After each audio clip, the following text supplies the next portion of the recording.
Berlin, 1945. The world is burning. Adolf Hitler, one of history's most feared men, is said to have taken his final breath inside a secret underground bunker.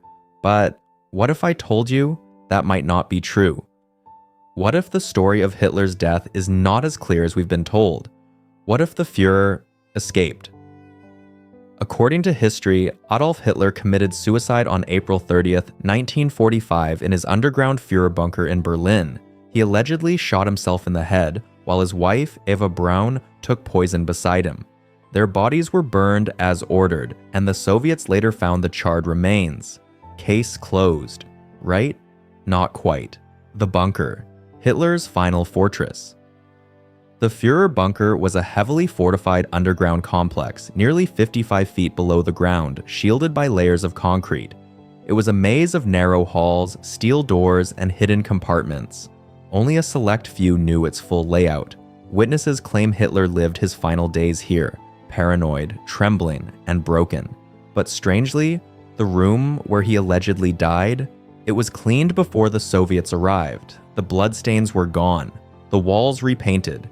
Suspicious, missing body, missing truth. Here's where it gets even darker.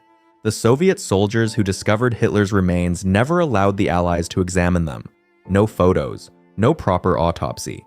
Years later, the Russians revealed a skull fragment, said to be Hitler's, but when tested in 2009, it turned out to belong to a woman under 40. So where is Hitler's real body? The escape theory. Did Hitler flee? Greater than multiple conspiracy theories suggest Hitler escaped Germany. Some say he boarded a secret submarine. Others claim he flew to Spain, then Argentina. Witnesses in South America reported seeing a man who looked like Hitler, even years after the war ended. In Argentina, there were secret compounds, Nazi sympathizers, and strange European-looking men in small towns. Could Hitler have lived and died in exile?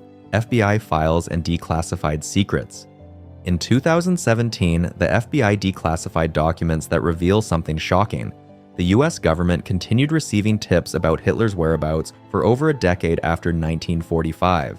One informant said he saw Hitler in Colombia, another in Brazil. The reports were never confirmed, but they weren't dismissed either. Why would the FBI track a dead man? The secret Nazi colonies. In the forests of Argentina and Chile, there were entire communities built by former Nazis, enclaves with German schools, architecture, and culture, completely isolated from the outside world. Some even had guards in underground rooms. Could one of these have been Hitler's hideout?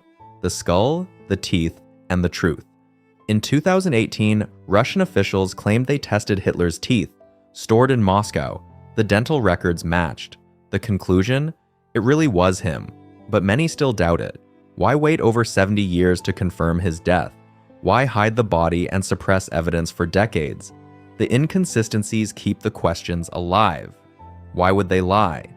So why would the Soviets, or anyone, cover up Hitler's escape? One theory says Stalin wanted to keep fear alive. A missing Hitler gave the USSR justification to tighten control, increase power, and fuel Cold War paranoia. Others say certain Allied forces made secret deals to smuggle high-ranking Nazis in exchange for technology or intelligence. What do you believe? Was Hitler's suicide real, or just a cover story for the world's greatest manhunt that never ended? Did he die in that bunker, or live out his days under a false identity? Is the bunker just a tomb of lies? One of history's most horrifying figures vanished into mystery, and even after 80 years, we're still asking, did Hitler truly die in 1945, or did he escape justice forever? Drop your thoughts in the comments below. Was it death or deception? Don't forget to like, share, and subscribe for more dark truths and hidden history.